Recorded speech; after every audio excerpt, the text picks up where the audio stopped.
Friends, welcome to quick revision point. My name is Raksha Shrivastava. Friends, आज हम social studies के important question को discuss करेंगे जो कि फ्रेंड एग्जाम के लिए इंपॉर्टेंट है।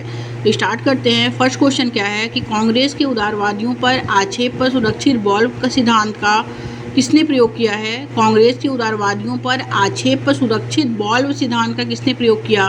तो ए है WC बनर्जी, बी है लाला लाजपत राय, सी है रजनी पालमे दत्त एंड डी है एक से अधिक। तो इसमें जो राइट आंसर होगा कि उदारवादियों, कांग्रेस के उदारवादी पर आक्षेप पर सुरक्षित बॉल्व सिद्धांत का जो प्रयोग किया है वो लाला लाजपत राय ने किया है। ओके, करेक्ट आंसर बी हो जाएगा इसमें। नेक्स्ट क्वेश्चन देखेंगे, वोट के पौधे के बारे में क्या सत्य है? वोट कैसा पौधा होता है? तो वोट जो होता है यह एक उष्णकटिबंधीय क्षेत्र का पौधा होता है। ओके, पौधा है और ये वोट से बनी हुई डाई पीली और धुंधली है थी। तो पहला दूसरा इसमें राइट है। और थर्ड है कि इंडिगो के आयात पर प्रतिबंध लगाने के लिए यूरोपीय जो थे वोट उत्पादकों ने सरकार पर दबाव डाला, तो ये गलत है। तो वो यह एक उष्णकटिबंधीय क्षेत्र का पौधा है और वोट से बनी जो डाई पीली और धुंधली थी। तो पहला दूसरा इसमें राइट हो जाएगा। तो करेक्ट आंसर जो होगा वो ए हो जाएगा। नेक्स्ट क्वेश्चन देखेंगे, टीपू सुल्तान के क्षेत्रों में रैयतवाड़ी प्रणाली को पहले छोटे स्तर पर शुरू किसने किया था? तो ए है चार्ल्स कॉर्नवालिस, बी है होल्ड मैकेंजी, सी है अलेक्जेंडर रीड एंड डी है वारिंग हेस्टिंग। तो टीपू सुल्तान के क्षेत्रों में रैयतवाड़ी प्रणाली को पहले छोटे स्तर पर शुरू किया था वो अलेक्जेंडर रीड ने शुरू किया था। राइट आंसर सी हो जाएगा। नेक्स्ट क्वेश्चन देखेंगे, BCE का तात्पर्य क्या है? बिफोर सीजर एरा, बी है बिफोर कंटेम्प्रेरी एरा, सी है बिफोर क्रिश्चियन एरा, डी है बिफोर कॉमन एरा। तो BCE का जो तात्पर्य होता है वो होता है बिफोर कॉमन एरा। CE जो होते हैं कॉमन एरा के पहले जो आता है उसे हम बिफोर कॉमन एरा कहते हैं। तो BCE का जो तात्पर्य है वो बिफोर कॉमन एरा है। ओके, राइट आंसर डी हो जाएगा। नेक्स्ट क्वेश्चन, सन 2012 निम्नलिखित में से किस प्रकार से लिखा जाता है? तो सन 2012 जो लिखा जा सकता है वो AD एनो डोमिनी 2012 ओके लिखा जाएगा। सी थर्ड ऑप्शन इसमें करेक्ट हो जाएगा। आगे देखेंगे फ्रेंड, नेक्स्ट क्वेश्चन क्या है।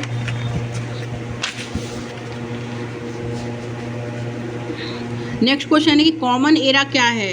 कॉमन एरा क्या है? फर्स्ट है ऐतिहासिक घटनाओं का अध्ययन करने वाला नया एरा है।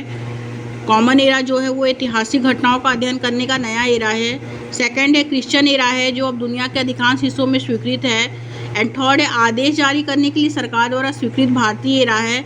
एंड फोर्थ है हिंदू एरा और इस्लामिक एरा के सम्मिश्रण से विकसित एक नया एरा है। तो कॉमन एरा जो होता है वो होता है क्रिश्चियन एरा जो अब जो दुनिया के अधिकांश हिस्सों में क्या है स्वीकृत है। ओके, कॉमन एरा जो होता है वो क्रिश्चियन एरा है जो अब दुनिया के अधिकांश हिस्सों में क्या है स्वीकृत है। ओके, करेक्ट आंसर इसमें सेकंड हो जाएगा। नेक्स्ट क्वेश्चन देखेंगे, उच्च प्राथमिक स्तर पर इतिहास की कक्षा में तिथियों के प्रयोग का आधार कौन सा हो सकता है? तो इसमें है सन्निकट तिथियाँ, बी है सुनिश्चित तिथियाँ, सी है स्थिर तिथियाँ एंड डी है कोई तिथि नहीं। तो उच्च प्राथमिक स्तर पर इतिहास की कक्षा में तिथियों के प्रयोग का आधार जो हो सकता है वो होता है सन्निकट तिथियाँ। ओके, राइट आंसर ए हो जाएगा इसमें।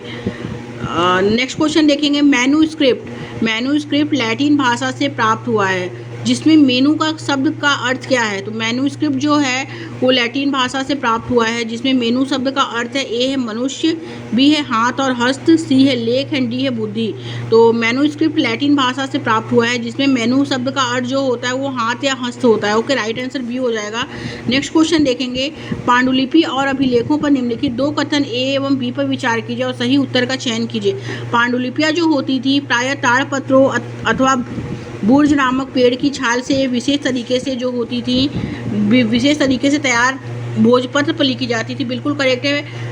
पांडुलिपि जो होती थी वो ताड़पत्र तथा बुर्ज नामक पेड़ की छाल से विशेष तरीके से तैयार भोजपत्र पर लिखी जाती थी। करेक्ट है। बट अभिलेख जो होते थे वो पत्थर तथा धातु जैसे अपेक्षाकृत कठोर सतह पर क्या किए जाते थे? उत्कीर्ण किए जाते थे। ये भी करेक्ट है। तो ए और बी जो है इसमें दोनों सही है। ओके, कि पांडुलिपियाँ प्रायः ताड़पत्रों तथा बुर्ज नामक पेड़ की छाल से विशेष तरीकों से तैयार भोजपत्र पर लिखी जाती थी और अभिलेख जो होते थे वो पत्थर तथा धातु जैसी अपेक्षाकृत कठोर सतहों पर उत्कीर्ण किए जाते थे। ओके, तो ए और बी इसमें क्या है दोनों राइट है। आगे देखेंगे फ्रेंड्स, नेक्स्ट क्वेश्चन क्या है। नेक्स्ट क्वेश्चन है, भारतीय उपमहाद्वीप के प्राचीनतम नगरों पर परियोजना कार्य की योजना बनाते समय आप छात्रों को किस क्षेत्र की जानकारी प्राप्त करने के लिए कहेंगे? तो भारतीय उपमहाद्वीप के प्राचीनतम नगरों पर जो है परियोजना कार्य की योजना बनाते समय आप छात्रों को किस क्षेत्र की जानकारी प्राप्त करने के लिए कहेंगे? ए है इसमें गंगा घाटी, बी है नर्मदा घाटी, सी है सिंधु घाटी एंड डी है ब्रह्मपुत्र घाटी। तो सिंधु घाटी क्षेत्र की क्या है जानकारी प्राप्त करने के लिए कहेंगे? राइट आंसर सी हो जाएगा। नेक्स्ट क्वेश्चन देखेंगे, अल हिंद किताब को किसने लिखा है? अल हिंद किस किताब को किसने लिखा? ए है अल इदरिसी, बी है अल बेरूनी, सी है अल जरूनी एंड डी है अल दुहैल। तो अल हिंद किताब को जो लिखा है वो अल बिरूनी ने लिखा है। ओके, राइट आंसर बी हो जाएगा। नेक्स्ट क्वेश्चन देखेंगे, मानव इतिहास में कौन सा काल जो युग जो है सबसे लंबा है? मानव इतिहास में कौन सा काल युग सबसे लंबा है? ए है पूरा पाषाण युग, बी है महापाषाण युग, सी है मध्य पाषाण युग एंड डी है नवपाषाण युग। तो मानव इतिहास में जो है सबसे लंबा जो है वो है पूरा पाषाण युग। राइट आंसर ए हो जाएगा।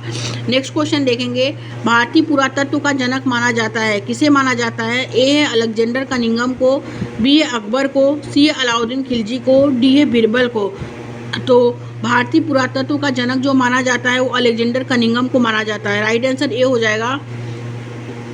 नेक्स्ट क्वेश्चन देखेंगे फ्रेंड, भीमबेटका के पूरा स्थल भारत के किस राज्य में पाए जाते हैं? तो भीमबेटका के पूरा स्थल जो है भारत के किस राज्य में पाए जाते हैं? ए है आंध्र प्रदेश, बी है मध्य प्रदेश, सी है महाराष्ट्र एंड डी है कर्नाटक। तो भीमबेटका के पूरा स्थल भारत के जो है वो किस राज्य में पाए जाते हैं? तो वो मध्य प्रदेश में पाए जाते हैं। राइट आंसर बी हो जाएगा। नेक्स्ट क्वेश्चन है, बड़ी मात्रा में शुतुरमुर्ग के अंडे पाए गए, कहाँ पाए गए? ए है पाटने, बी है कालीबंगन, सी है हम्पी एंड डी है कोलकाता। तो बड़ी मात्रा में शुतुरमुर्ग के अंडे जो पाए गए वो पाटने शहर में पाए गए। ओके, करेक्ट आंसर ए हो जाएगा इसमें। आगे देखेंगे नेक्स्ट क्वेश्चन क्या है। नेक्स्ट क्वेश्चन है, निम्नलिखित में से कौन जो है एक पूरा पाषाण स्थल नहीं है? निम्नलिखित में से कौन जो है एक पूरा पाषाण स्थल नहीं है? ए है भीमबेटका, बी है हंसकी, सी है बुर्ज होम एंड डी है कुन्नुल की गुफाएं। तो जो एक पूरा पाषाण स्थल नहीं है वो है कुन्नुल की गुफाएं। ओके, क्योंकि सॉरी पूरा पाषाण स्थल नहीं है पूछा है, तो वो है बुर्ज होम। बुर्ज होम क्या है? ये न्यूलिथिक है, नौ पाषाण काल है। ओके, बाकी भीमबेटका जो है ये पूरा पाषाण स्थल है। ये कहाँ पड़ता है? तो भीमबेटका जो पड़ता है वो मध्य प्रदेश में है। हंसकी जो है ये कर्नाटक में पड़ता है, ये भी पूरा पाषाण स्थल है। बुर्ज होम जो है वो न्यूलिथिक है। ओके, तो ये जो है ये जम्मू कश्मीर में पड़ता है। ओके, और कुन्नुल की गुफाएं जो हैं ये आंध्र प्रदेश में हैं। तो इसमें जो राइट आंसर जो होगा वो सी हो जाएगा। बुर्ज होम जो है वो पूरा पाषाण स्थल नहीं है, ये नौ पाषाण स्थल है। ओके, तो राइट आंसर सी हो जाएगा। कुछ इंपॉर्टेंट देखते हैं जो एग्जाम में पूछे जाते हैं क्वेश्चन। हुंसकी जो है वो कहाँ पे स्थित है? तो हुंसकी जो है वो कर्नाटक में स्थित है। कुन्नुल की गुफाएं कहाँ हैं? तो वो आंध्र प्रदेश में स्थित हैं। भीमबेटका जो है वो मध्य प्रदेश में स्थित है। बागौर जो है वो राजस्थान में स्थित है। और पाटने जो है महाराष्ट्र में स्थित है। और बेलन घाटी उत्तर प्रदेश में है। और हुल्लूर जो है वो कर्नाटक में है। और बुर्ज होम गुफा कराल जो है वो जम्मू एंड कश्मीर में है। और मेहरगढ़ जो है वो बलूचिस्तान में है। और चिरांद जो है वो बिहार में है। और दाओजली जो है वो असम में है। ओके, तो ये क्या है? ये इंपॉर्टेंट है। तो ये एग्जाम में क्वेश्चन पूछे जाते हैं कि हुंसकी कहाँ पड़ता है, तो 4 ऑप्शन दे देगा, उसमें एक ऑप्शन राइट दे देगा, तो कर्नाटक में है। कुन्नुल की गुफाएं आंध्र प्रदेश, भीमबेटका मध्य प्रदेश, बागौर राजस्थान, पाटने महाराष्ट्र, बेलन घाटी उत्तर प्रदेश, हुल्लूर कर्नाटक, बुर्ज होम गुफा कराल जो है वो जम्मू एंड कश्मीर में है। मेहरगढ़ बलूचिस्तान में है। और चिरांद बिहार में है। और दाओजली जो है वो असम में है। ओके, तो जो इसमें पूछा है कि पूरा पाषाण स्थल नहीं है, तो बुर्ज होम जो है वो पूरा पाषाण स्थल नहीं है। ये क्या है? ये न्यूलिथिक है, ये नौ पाषाण स्थल है। ओके, तो राइट आंसर सी हो जाएगा। नेक्स्ट क्वेश्चन देखेंगे, पुरातत्वविदों को भारत नौ पाषाण युगीन गर्तवास कहाँ मिले हैं? तो पुरातत्वविदों को भारत का नौ पाषाण युगीन गर्तवास जो मिले हैं वो ए है इसमें चिरांद, बी है महागढ़ा, सी है हल्लूर एंड डी है बुर्ज होम। तो इसमें जो मिले हैं वो बुर्ज होम में मिले हैं। ओके, राइट आंसर डी हो जाएगा। नेक्स्ट क्वेश्चन देखेंगे, हड़प्पा निवासी संबंध रखते थे, किस चीज़ से संबंध रखते थे? ए है कांस्य युग से, बी है तांबा और ताम्र युग से, सी है पीतल युग से एंड डी है लौह युग से। तो हड़प्पा निवासी जो संबंध रखते थे वो रखते थे कांस्य युग से। और कांस्य जो होता है वो तांबा और टीन का जो होता है वो मिश्रण होता है। ओके, तो कांस्य जो होता है तो ये क्या है? कांस्य युग से संबंध रखते थे? हड़प्पा निवासी। नेक्स्ट क्वेश्चन देखेंगे, निम्नलिखित हड़प्पा कालीन नगरों में से गुजरात में कौन सा जो है गुजरात में कौन स्थित है? तो निम्नलिखित हड़प्पा कालीन नगरों में से गुजरात में कौन स्थित है? ए है इसमें धोलावीरा और मेहरगढ़, बी है कोल्डिहवा और राखीगढ़ी, सी है लोथल और कोल्डिहवा, एंड डी है धोलावीरा लोथल। तो हड़प्पा कालीन नगरों में से गुजरात में कौन स्थित है? तो धोलावीरा लोथल स्थित है। ओके, गुजरात जो है वो कहाँ है?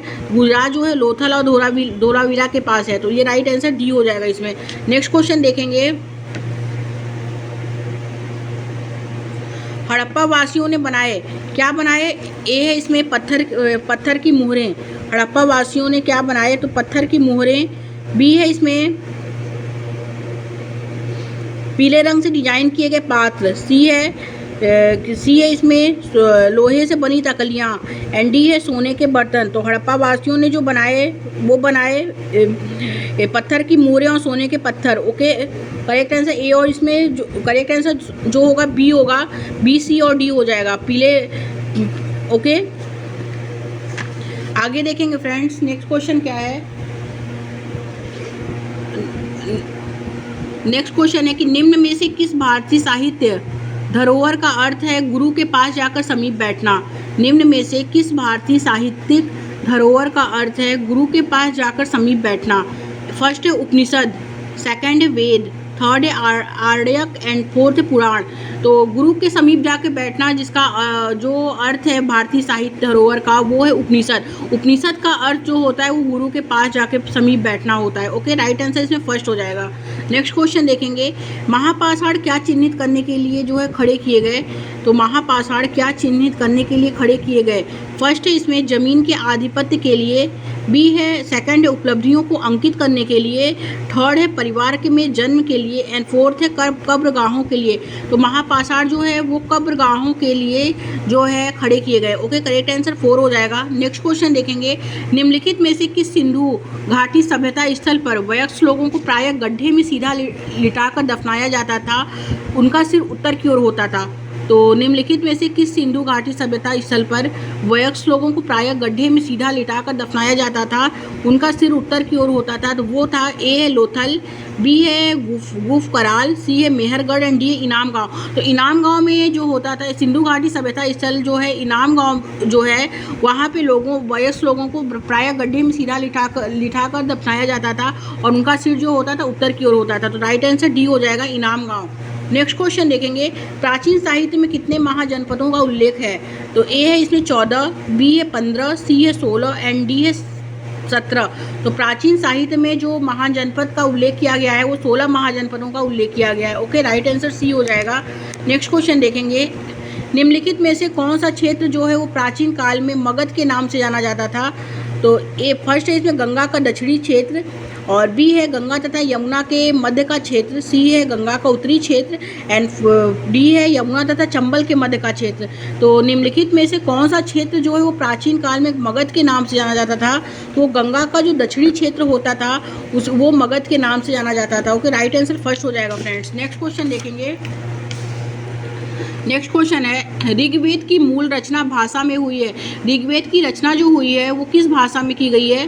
फर्स्ट है प्राकृतिक, सेकंड है संस्कृत, थर्ड है ब्राह्मी, एंड फोर्थ है सौर सेनी। तो ऋग्वेद की जो मूल रचना है वो की गई है संस्कृत भाषा में। ओके, राइट आंसर सेकंड हो जाएगा। नेक्स्ट क्वेश्चन देखेंगे, ऋग्वेद काल में कौन से 3 देवता खासकर प्रमुख थे? ऋग्वेद काल में कौन से 3 देवता जो होते थे वो खासकर प्रमुख थे?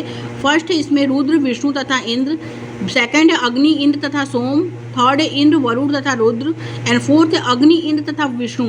तो ऋग्वेद काल में 3 जो देवता थे वो प्रमुख थे। वो अग्नि, इंद्र तथा सोम जो थे वो ऋग्वेद काल के प्रमुख देवता थे। ओके, अग्नि, इंद्र तथा सोम, राइट आंसर सेकंड हो जाएगा। नेक्स्ट क्वेश्चन देखेंगे, कौन सी पुस्तकों को उत्तर वैदिक कहा जाता है? कौन सी पुस्तकों को उत्तर वैदिक कहा जाता है? तो उत्तर वैदिक जो कहा जाता है ऋग्वेद, सामवेद, युजवेद, अर्थवेद। तो इसमें उत्तर वैदिक जो है वो सामवेद है, युजुर्वेद है एंड अर्थवेद है। तो दूसरा, तीसरा, चौथा राइट आंसर हो जाएगा। तो करेक्ट आंसर बी हो जाएगा। नेक्स्ट क्वेश्चन देखेंगे, पुरु, यदु और भरत का वेदों में उल्लेख की तरह हुआ है। तो पुरु, यदु और भरत का वेदों में उल्लेख की तरह है। किस तरह है फ्रेंड? वेरी इंपॉर्टेंट क्वेश्चन है ये। फर्स्ट है जन, सेकंड है राष्ट्र, थर्ड है राजन एंड फोर्थ है दस्यु। तो पुरु, यदु और भरत का वेदों में जो उल्लेख जो किया गया है वो जन के रूप में किया गया है। ओके, राइट आंसर फर्स्ट हो जाएगा। नेक्स्ट क्वेश्चन देखेंगे फ्रेंड्स, निम्नलिखित में से कौन सी भाषा तिब्बत वर्मा परिवार से संबंधित है? निम्नलिखित में से कौन सी भाषा जो है वो तिब्बत वर्मा परिवार से संबंधित है? वो भाषा जो होती है वो खासी भाषा है जो तिब्बत वर्मा परिवार से संबंधित है। ओके, राइट आंसर इसमें D4 हो जाएगा। आगे देखेंगे फ्रेंड, नेक्स्ट क्वेश्चन क्या है। नेक्स्ट क्वेश्चन है, जनपद के स्थलों पर पाए जाने वाले विशेष प्रकार के मिट्टी के बर्तन कैसे होते थे? ए है लाल और काला बर्तन होते थे, बी है धूसर रंग का बर्तन होते थे, सी है लाल और नीले बर्तन होते थे, एंड डी है काले पॉलिश का बर्तन होते थे। तो जनपद की स्थलों पर पाए जाने वाले जो विशेष प्रकार के मिट्टी के बर्तन होते थे वे धूसर रंग का बर्तन होता था। ओके, राइट आंसर इसमें बी हो जाएगा। नेक्स्ट क्वेश्चन देखेंगे, किस काल में कर प्रथा का विशिष्ट महत्व था? किस काल में कर प्रथा का जो था वो विशिष्ट महत्व था? फर्स्ट है हड़प्पा सभ्यता, सेकंड है वैदिक काल, थर्ड है महाजनपद एंड फोर्थ है गुप्त। तो महाजनपद काल में जो था वो कर प्रथा का विशिष्ट महत्व था। वेरी इंपॉर्टेंट क्वेश्चन है, करेक्ट आंसर थर्ड हो जाएगा। नेक्स्ट क्वेश्चन देखेंगे, निम्नलिखित में से कौन सा एक महाजनपद के शासकों द्वारा वसूल किया जाने वाला नियमित कर नहीं है?